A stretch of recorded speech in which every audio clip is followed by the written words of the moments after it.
नमस्कार, आप मुझे देख रहे हैं एमएनएस न्यूज लाइव पर। आइए देखते हैं आज की कुछ खास खबर। दो निर्मम हत्याओं से धला नागपुर शहर। पंचशील नगर में चाचा को जूनी शुक्रवारी में व्यवसायी से मार डाला। नागपुर शहर में पिछले 24 घंटों में दो लोगों की हत्या कर दी गई। पहली वारदात पांचपावली के पंचशील नगर में हुई, जिसमें एक युवक ने चाचा को नींद में ही हथौड़ा और डंडे से पीटकर मार डाला। दूसरी घटना चूनी शुक्रवारी की गाड़ी खान परिसर में शुक्रवार की रात 10 बजे के दौरान हुई। इसमें हथियार से लैस हमलावरों ने एक युवा व्यवसायी की हत्या कर दी।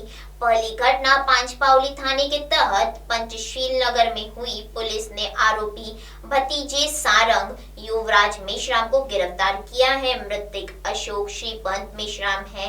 अशोक रानी दुर्गावती चौक पर मांस बिक्री की दुकान लगाता था। उसकी पत्नी और बच्चे ताजबाग में रहते हैं। अशोक, उसका भाई युवराज और अनिल मेश्राम पंचशील नगर में अगल बगल में रहते हैं। मृतक अशोक दबंग स्वागत का था। वह अक्सर भोजन करके ही घर आता था। यदा कदा युवराज के परिजन भी उसे भोजन देते थे। बुधवार की रात अशोक नशे में घर पहुंचा। युवराज के परिजनों द्वारा भोजन नहीं दिए जाने से नाराज हो गया। उसने युवराज के परिजनों को गालियां देकर धमकाया। उस वक्त युवराज का बेटा सारंग भी घर में था। चाचा के बर्ताव से उसे गुस्सा आ गया, लेकिन विवाद नहीं बढ़ाने की मंशा से वह शांत रहा। गुरुवार की सुबह सारंग चाचा अशोक की दुकान पर गया। उसने अशोक को अपने पिता को गालियां देकर धमकाने से बाज आने की नसीहत दी। अशोक उससे ही उलझ गया। इस वजह से सारंग ने अशोक को सबक सिखाने का तय किया। गुरुवार की रात अशोक के घर आकर सो गया। उसने 2012 में भी युवराज पर हमला किया था। यह बात पता होने से सारंग को चाचा अशोक अपने परिवार के लिए खतरा नजर आने लगा। उसने अशोक की नींद में ही हत्या करने का तय कर रात 2 बजे हथौड़ा और डंडा लेकर अशोक के झोपड़े में पहुंचा। उसने सिर पर वार करके अशोक की हत्या कर दी।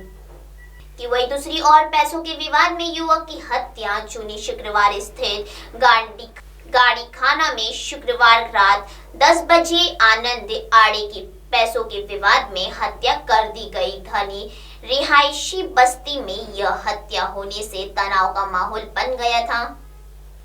आनंद ने साइन बोर्ड बनाने का काम शुरू किया था। उसके मित्र के साथ वह चूनी शुक्रवारी बस्ती में गया था। इसी दौरान 5-6 आरोपियों ने उस पर हमला कर दिया। उससे मौके पर ढेर कर हमलावर घटनास्थल से फरार हो गए।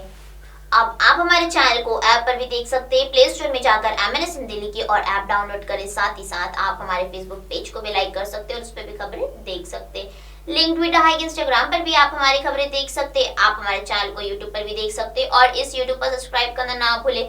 अब फिलहाल वक्त आ चला है एक ब्रेक का। ब्रेक से लौटने के बाद देखते हैं देश और दुनिया की तमाम कुछ खास खबर। नमस्कार।